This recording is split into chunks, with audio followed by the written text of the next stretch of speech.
Hello everyone, good morning. আজকে তোমাদের সঙ্গে চলো শেয়ার করি আমার 2 বছরের মেয়ের সকাল থেকে দুপুর পর্যন্ত এই গরমে কিভাবে যত্ন দিই, কী খাওয়াই, সব কিছুটাই শুরু করি।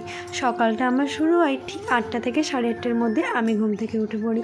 তারপরে ওকে আমি নিজে ফ্রেশ হয়ে একটু বাইরের দিকে একটু গিয়েছিলাম।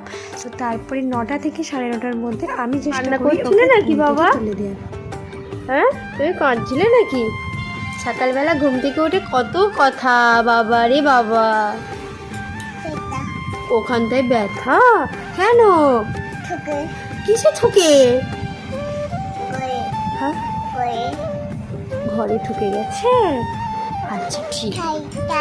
হ্যাঁ হ্যাঁ, আচ্ছা ঠিক আছে চলো ফ্রেশ হয়ে নিবে। চলো চলো। তারপরে ওর সাথে অনেকগুলো গল্প করে ওকে আদর করে ফ্রেশ করে নিয়ে বিছানায় বসিয়ে ওকে আমি ফ্রেশ করে নিই।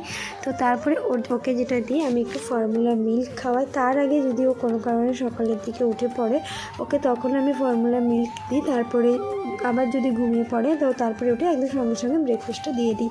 তো প্রথমে আমি এই যে 60 ml জল নিয়ে নিলাম, একটু জলটাকে নাড়িয়ে চাড়িয়ে ওকে ডেক্সোলাইক দুধটা দিই এখন।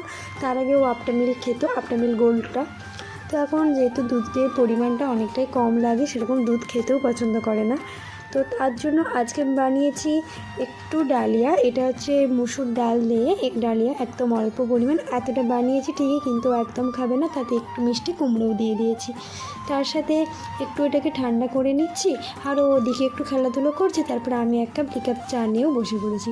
তারপরে ঠিক দুপুর 12টা থেকে 12টা 15-20-র মধ্যে ওকে কিন্তু আমি একটা মৌসুমি লেবুর জুস দেওয়ার চেষ্টা করি।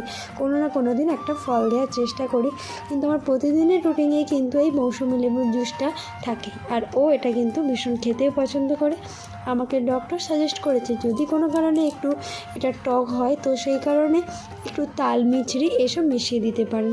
তো আজকে ও খাচ্ছে আর বারবার বলছে টক। ও মিষ্টি স্বাদটা আর টক এই দুটোর মধ্যে গুলিয়ে ফেলে।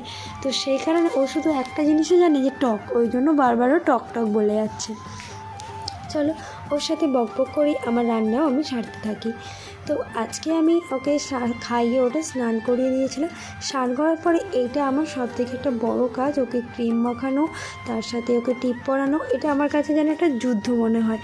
তারপর ওকে রেডি করে ওর জন্য লাঞ্চ রেডি করতে চলে যাই। ওর লাঞ্চে থাকে আজকে ছিল আর কি, অন্যদিন আলাদা আলাদা থাকে, ভাত আর একটু মাংসর ঝোল ছিল আর একটু আলু ভাজা ছিল। তো ওকে খাইয়ে দিই। ও সেরকমভাবে মাংসটা খেতে পছন্দ করে না, তাই 2 পিস এনেছি, এটা হয়তো ও খাবে না। তারপরে খাইয়ে দেই। 1 ঘন্টার মধ্যে যদি ও জেগে থাকে তাহলে ওকে কিন্তু একটু টক দই দিই। তো চলো এখানেই শেষ করছি।